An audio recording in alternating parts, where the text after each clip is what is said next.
In the regular season, Houston and New York scored the most runs in the entire league. The Astros' offense scored 896, almost 40 more than the Yankees with their 858 runs in second place. The Yankees were themselves over 30 runs over the Rockies, in third place. So with the Yankees and the Astros playing each other in the alcs, it would be reasonable to expect runs. Some kind of offense. Any kind of offense, really. Instead, in the first two games, both teams put 6 runs combined on the board in 2 one-run wins by Houston. In the third game, the Yankees' bats finally came alive, and they gave us a glimpse of what the series could have, and possibly should have been like, all along. Of course, runs scored aren't the only metric of a team's presumed success or failure on offense in the postseason. The Yankees' pitching staff had the 5th best ERA in the league in the regular season at 3.72, and the Astros were worse at 4.12, but were still only 11th out of all teams before the postseason. When you consider the pitching talent each team has, and factor in Justin Verlander's talents with the rest of Houston's regular season rotation, the two teams facing each other might not have been a one-way street to run town. Yet it was fair to expect more than 6 runs combined in 2 games, especially knowing what we know about the lack of longevity by starters in this postseason. Where were the runs? The Yankees batted .262 in the regular season, good enough for 7th in the league. Before Monday, in the alcs they batted just .158. In the Astros' case, they led the league with a team batting average of .282, and in games 1 and 2 their usually formidable lineup hit almost a full point lower than that at .189. Definitely not the expected performance on either side.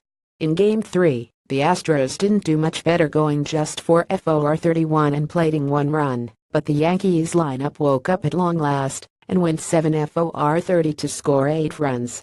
This was the series promised. Even if the Astros aren't holding up their end of the bargain just yet. It's not just that the Yankees scored runs either, it's that they scored them in a very regular season Yankees way.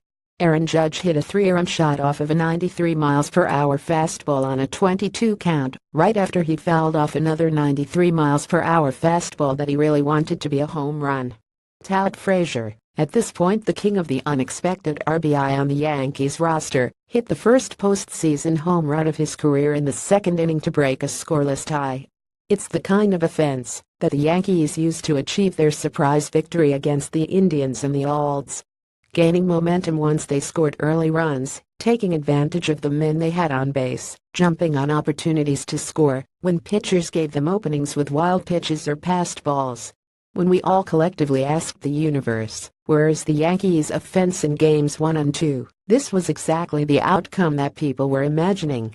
Maybe not the Yankees winning the game, because to each their own when it comes to rooting interests, but that's not to say nobody should be thankful for the Verlander game, which was a marvel, or that pitchers' duels are inherently bad. They're sometimes a slog, but not bad. But looking at the landscape of the playoffs and going, oh, there should totally be runs there, and they're not getting many runs is a natural path to disappointment. It's the human condition. Give us the runs that you are so clearly hiding from us out of spite, baseball gods. If the series goes back to being a low-scoring, knockdown, drag-out fight between these two teams, and there aren't more than 5 runs scored for the rest of the series, that could be fine too. Low-scoring games and exciting games aren't mutually exclusive events. But one of the probable paths this series could have taken was that of a high-scoring and bullpen-centric set of games. It could keep going down this other path, starting pitchers doing well, and teams having to take their runs where they can get them, but the Yankees scored a lot of runs and opened up a portal to another world of the alcs.